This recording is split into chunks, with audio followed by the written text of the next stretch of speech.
Okay, first of all, hi. You have probably not seen me in a, well, pretty long time, so I want to just say sorry for that, because I was moving, and as you can see by the number plate, or rather by my surroundings, I'm not really in Germany anymore. So from this time on, there are going to be more videos than, well, basically ever, but in general more than in the past few months, because those have been pretty stressful for me. And yeah, but so much for that. I'm gonna tell you about my new car today, or rather give you some kind of update about my situation. But enough talking about me, let's talk about the cars. If you've seen my last few videos about the MX-5, that project is still going on, so don't worry for those of you who are interested in that. The engine is ready, and in the car has been running for about like 2 to 3 months. Still has to be tuned though, obviously by me, because I do my tuning myself. Yeah, but I've had a few problems in the meantime, and I hope that I can resolve them in the next few days or even weeks. But to have a car to drive around in here in Greece, I have bought this, which is, well, interesting to say the least, because it's not something you'd see that often, because it's not a Corolla, it's a Toyota Carina, which is, I don't know if that's Japan only, but it's pretty rare compared to a Corolla from that year. It's a 1992, so it's pretty old, doesn't have that much new tech, which I like. But yeah, that car is pretty interesting, as I think. It was pretty much one of the cheapest ones around here with the engine I wanted, and that's the most important thing about that. It is a swap engine, so it's not originally in this car, but this is the interesting thing about it, because it has a 4AGE 20 valve silver top, just as, yeah, you might know it, the A86 from Takumi from Initial D. So that's quite neat. And in the coming few months, we're gonna dig into that project further, because as you might have seen from the beginning shots, the exterior of this car is not that great. And I also don't know what's done to this, and yeah, whatever. The engine is also, it has a check engine light, which on a Toyota is pretty, well, new to me. I've never had a check engine light in any of my cars before, so I don't know. I've owned VWs before and they didn't have any check engine lights, but now this Toyota has, which is quite weird. Yeah, I'm just gonna show you around this car. As I said, videos of the MX-5 are coming, so these are going to be in the pipeline as well. And yeah, but that's the first project that I'm going to show you here, or rather the first daily driver that I'm using here. So first of all, this is the car. As I said, I just changed my lens so that I can show you everything better. Yeah, as I said, 1992 Toyota Carina, and yeah, it's pretty rough from the outside. As you can see, the paint is kind of shoddy.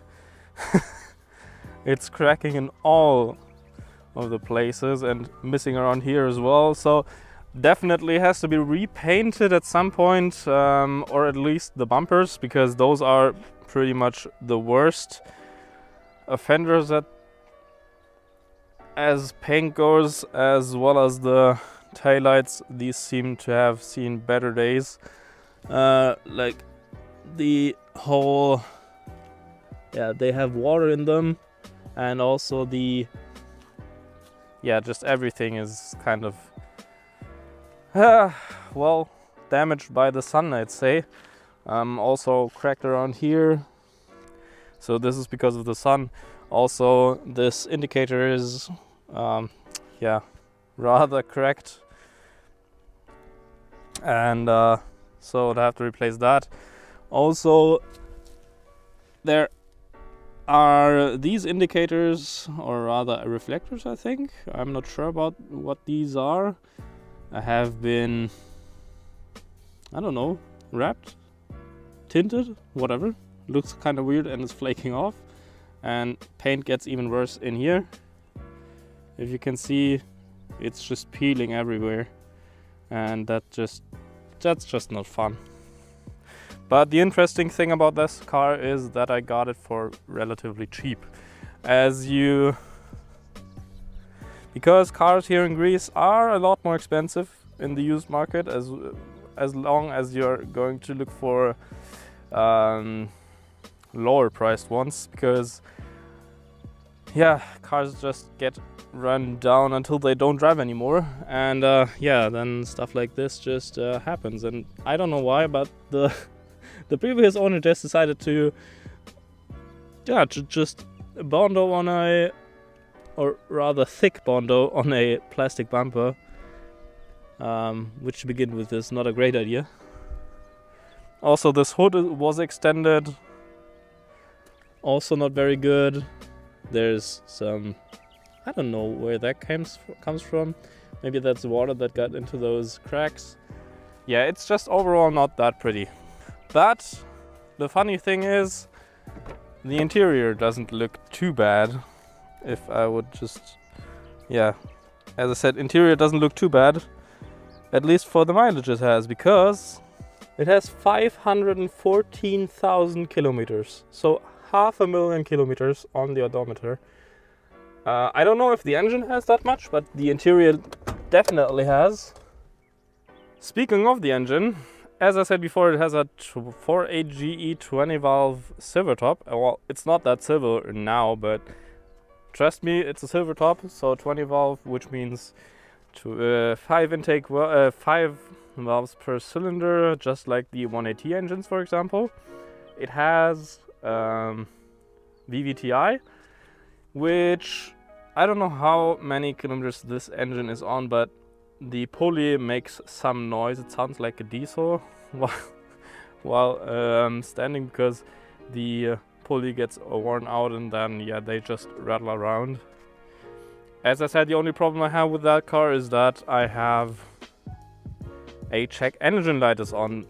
Could be because of the NOx sensor, not really sure about it, because it pulls timing very hard and I don't have any power right now. Has been on since like a few days. Before that it ran great though, so I'll have to investigate that.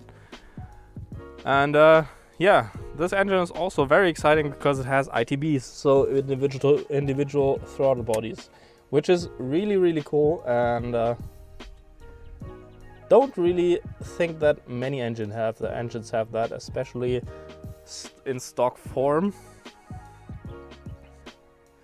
And yeah, it's 160 horsepower from 1.6 liters, so quite a lot for an engine that small.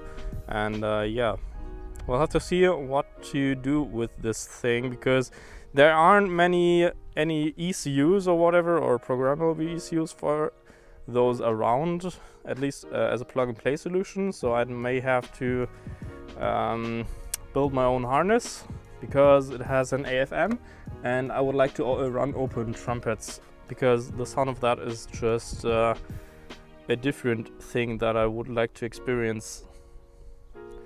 And yeah, everything else, the previous owner built a cold air intake, which is kind of funny because you can see an airbox that's open down here that's feeding fresh air from the front and routing it, I hope you can see it, up here and into the airbox. So that's kind of cool, kind of neat. Don't know if that works so well, but maybe at higher speeds it does. Yeah, so much to that. It's pretty interesting, I think. And yeah, that's pretty much it.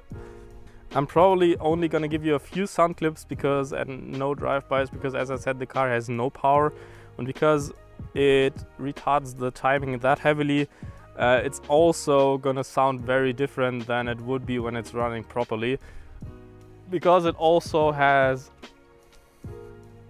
a custom exhaust on it, which is, I must say, for how Greek welds usually look, it's actually pretty nice. Only has that little muffler on it, and everything else is just straight up 2.5-inch piping, so it is very loud. I think I'm gonna add a second muffler in the future, or a second resonator, I think, because that's also only a resonator. It's very drony. And yeah, as I said, I hope you like it. Also be prepared for more videos, especially on the MX-5. That's gonna be happening soon as well, and maybe I'm gonna do some how to tune your programmable ECU as well, but that's gonna happen in the next few weeks. And yeah, see you then. Goodbye.